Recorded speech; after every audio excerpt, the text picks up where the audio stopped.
दुश्मन kind of, या हमारे जो एनिमी या अपोनेंट जो भी है, पाकिस्तान हो गए, चाइना हो, 5 साल 6 साल पहले ही आप देख लीजिए कितने आतंकवादी के हमले होते थे। अब हम अगर चीटिंग करेंगे ही नहीं तो पेपर लीक होगा नहीं। वो मतलब राशन दे रही है सरकार। इसका मतलब ये है कि 80 करोड़ लोग, वही प्राइवेट सेक्टर, जहाँ जाओ 12 घंटा ड्यूटी करो, 8,000 10,000 15,000। आपका सुनो। हम यशवी शंकर श्रीवास्तव। आप बता सकते हैं युवा को क्या ध्यान रखना चाहिए कि वो एक प्रत्याशी को चुनते समय? एक युवा को ये ध्यान देना चाहिए कि वर्ल्ड डेवलप, कंट्री हमारी डेवलप हो रही है कि नहीं, हमारी ग्लोबल इंडेक्स अच्छी हो रही है कि नहीं, और एक सरकार है वो, अपनी जो भी सरकार है वो हमारे देश के लिए काम कर रही है। आजकल के लोग या अपोनेंट जो है, अभी मैं भाजपा का सपोर्टर हूँ, अपोनेंट जो है वो क्या कहते हैं कि महंगाई का मुद्दा उठाते हैं। तो महंगाई तो किसी के पास नहीं है, क्योंकि आज से अगर हम लोग 10 साल या 15 साल पहले चले जाते हैं तो 2G फोन हुआ करते थे, और ऐसा नहीं था कि और देशों के पास 2G 4G नहीं हुआ करते थे या टच स्क्रीन फोन हुआ था। आज एक बेरोजगार भी है तो उसके पास फोन है, टच स्क्रीन फोन है। बहुत कम लोग हैं जिनके पास कीपैड वाले हैं, और जिसके पास कीपैड है उसके पास वो भी है। बाकी जो बात रही, हम लोग कोई भी पार्टी को जब सेलेक्ट करते हैं तो वो महंगाई के लिए नहीं सेलेक्ट करते हैं। हम लोग सेलेक्ट करते हैं कि हमारे जो दुश्मन काइंड ऑफ, या हमारे जो एनिमी या अपोनेंट जो भी है, पाकिस्तान हो गए, चाइना हो गए, वो कैसे हैं, हम लोग का देश में नाम हो रहा है। अभी देख लीजिए आज से 5 साल 6 साल पहले ही आप देख लीजिए कितने आतंकवादी के हमले होते थे। अब कितने आए दिन हमारे सैनिक शहीद होते थे, आए दिन कोई ना कोई पे होता था। चाइना आगे बढ़ रहा था, चाइना शांत हो गया। कोविड को जिस हिसाब से सरकार ने हैंडल किया, तो मेरा तो यही मानना है कि वोट देते वक्त इन्हीं सारी चीज़ों को देखना चाहिए। अच्छा, यूथ के जो आजकल के युवा प्रिपरेशन करते हैं, आपका यूपीएससी लेवल पे या यूपीपीएससी लेवल पे या किसी भी भर्ती की तैयारी करते हैं, उसमें जो पेपर आउट हो जा रहा है, तो उस पर आप इस सरकार से क्या अपेक्षा चाहते हैं? सर, सरकार की इसमें गलती नहीं है सर, इसमें सरकार की क्या गलती है? जब तक हम और आपका मॉरल ठीक नहीं होगा तब तक हम लोग क्या कर सकते हैं? हम अगर चीटिंग करेंगे ही नहीं तो पेपर लीक होगा नहीं। अब आप एक बात बताइए, सरकार ने इस पार्क को बना दिया है, अब आप वहाँ वीडियो कर लीजिए, सारे गंदगी फेंकी हुई है, डस्टबिन वहाँ लगा हुआ है, लेकिन गंदगी यहाँ पर है। सुबह साफ करने वाला आता है, वहाँ पे बॉटल फेंका हुआ है। तो सर ये तो पब्लिक का काम हो ना, ये पब्लिक की ड्यूटी हुई कि आप क्या कर रहे हैं। आप, वो पब्लिक की ड्यूटी हुई, वो हमारी ड्यूटी हुई। सरकार का क्या काम है? इंफ्रास्ट्रक्चर डेवलप करना। और जहाँ तक बात रही, तो आप मुलायम सरकार में देख लीजिए, SI की जो पुलिस की भर्ती हुई है, मैं किसी उसको नहीं कह रहा, मतलब तब भी SI की जो हुई कितनी वो चीटिंग अनफेयर थी वो। मतलब जिन बच्चों का सिलेक्शन हुआ उन्हें भी हटा करके, अनफेयर करके, जो मतलब सेलेक्ट हो गए थे उनका वो ज्वाइनिंग लेटर रोक करके दूसरे बच्चों को उनकी जगह भेजा गया। तो इस सरकार में तो बहुत कुछ हुआ, बहुत कुछ बदला इस सरकार में। फिर भी आप अपेक्षा करते हैं कि नहीं कि बाकी पूर्व की सरकारों से बेहतर करें, ये चीटिंग को रोकें? या तो रुकी तो आप बता दीजिए कितने फर्जी हैं। आप पुलिस वालों को देख लीजिए। मैं अपने रेलवे स्टेशन की बात करता हूँ, मुझे मुंबई जाना है अभी, तो मुझे रेलवे स्टेशन पे टिकट चाहिए थी तत्काल में, परसों नरसों में जाना है। तो मैं गया रेलवे स्टेशन पे, मैं बोला कि सर मुझे ज़रा टिकट चाहिए रेलवे स्टेशन की तत्काल की। तो अभी तो मिलती नहीं, वो कल से उसका विंडो ओपन होगा। तो उसने बहुत झंझट बता रहा था उसने कि आपको 5 ही बजे आ जाना पड़ेगा, लाइन में लगना पड़ेगा, पहला नाम हुआ तो मिला नहीं मिला। तो मैंने क्या बोला, मतलब मैं ऐसा कोई वो नहीं था, मतलब मैंने बोला भाई यार अगर आप 100-200 लेके कर दोगे तो कुछ हो सकता है इसका। वो साफ मना किया कि नहीं भैया ये सब काम नहीं करेंगे, सरकार बहुत सख्त है इस पर। आप रिश्वत कितनी कम हुई है वो सब लोग जान रहे हैं। आज एक सरकारी काम नहीं हो सकता था, ड्राइविंग लाइसेंस आप नहीं बनवा सकते थे, आप आधार कार्ड सेंटर में भी जाओ तो आपको फ्री में नहीं मिलता था, सब कुछ आपको पैसा देके पेड था, वो तो सब लोग जानते हैं। लेकिन आज के समय में, और जैसे मेरी एक काम करने वाली है, वो बताती है कि पहले हम लोग को राशन जो है बहुत बेकार मिलता था, अब सारा सील राशन आ रहा है।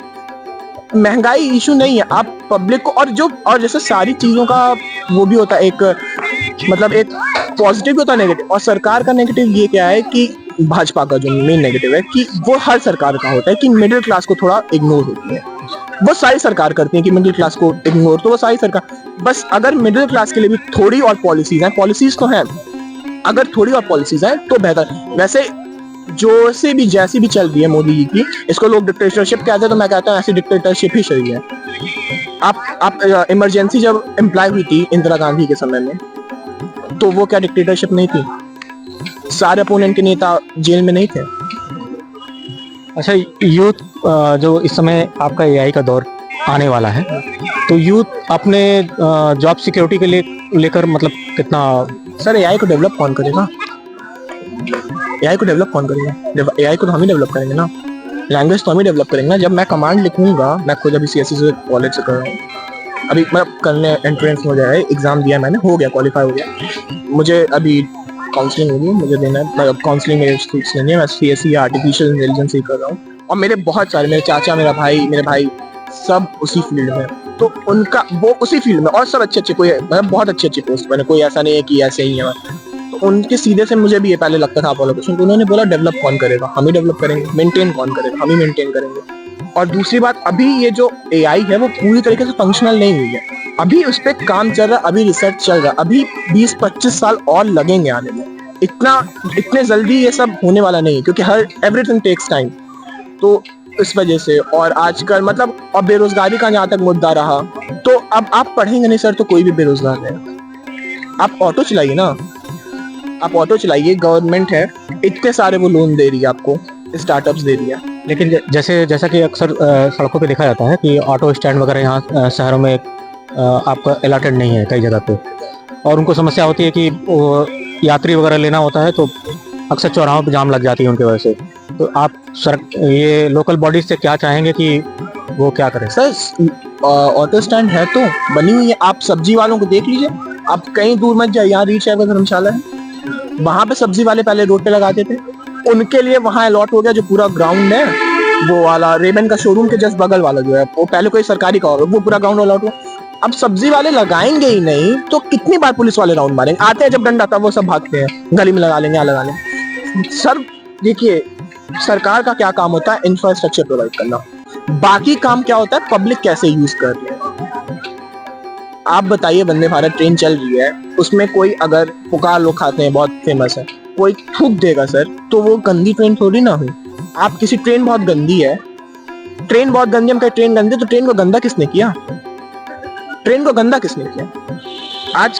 हमें याद है कि मेडिकल कॉलेज की एक बात उठाते हैं, मैं कभी गया नहीं था, पहली बार मेडिकल कॉलेज गया था, मेरे पापा बोले किसी काम से गया था, मैं सब मेरा बिजनेस है तो उसके ऊपर, तो पापा बोले पहले इतनी गंदगी रहती थी मेडिकल कॉलेज में, इतनी गंदगी तुम घुस नहीं सकते, तो उल्टी कर देते बेटा तुम।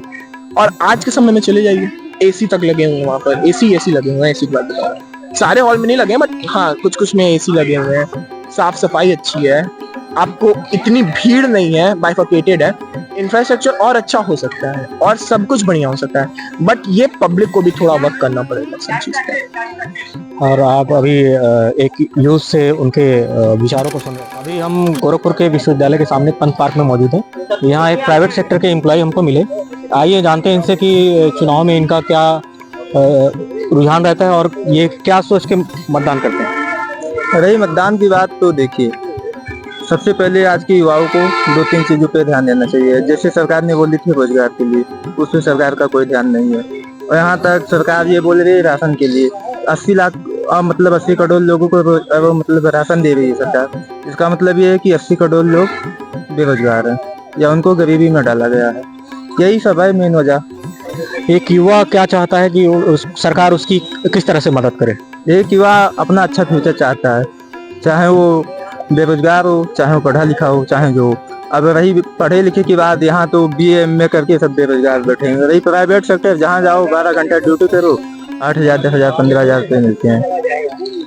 जैसे कि 5 साल हो गया, 5 साल में इसमें कोई रोजगार नहीं मिला। यूपी पुलिस का एग्जाम का भी भर्ती आया, यूपी लेखपाल का आया, यूपी SI का आया, जो भी एग्जाम डालो पेपर लीक हो जा रहा है, 2 घंटा 3 घंटा पहले पेपर आ जा रहा है हाथ में। आप मतलब इस सरकार से नाखुश दिख रहे हैं, तो आप क्या मतलब आपका रुझान किस तरफ जाएगा मतदान में? रुझान की बात तो देखिए, उसमें सरकार कोई भी आए, बशर्ते ये चाहिए कि जो युवा है उनको रोजगार मिले। सरकार कोई भी आए उससे नहीं मतलब। आप अभी सुन रहे थे एक प्राइवेट सेक्टर के युवा की बात। वो युवा हमेशा यही चाहता है कि कोई भी सरकार आए उसको रोजगार उपलब्ध रहे और वो अपना भविष्य सिक्योर कर सके।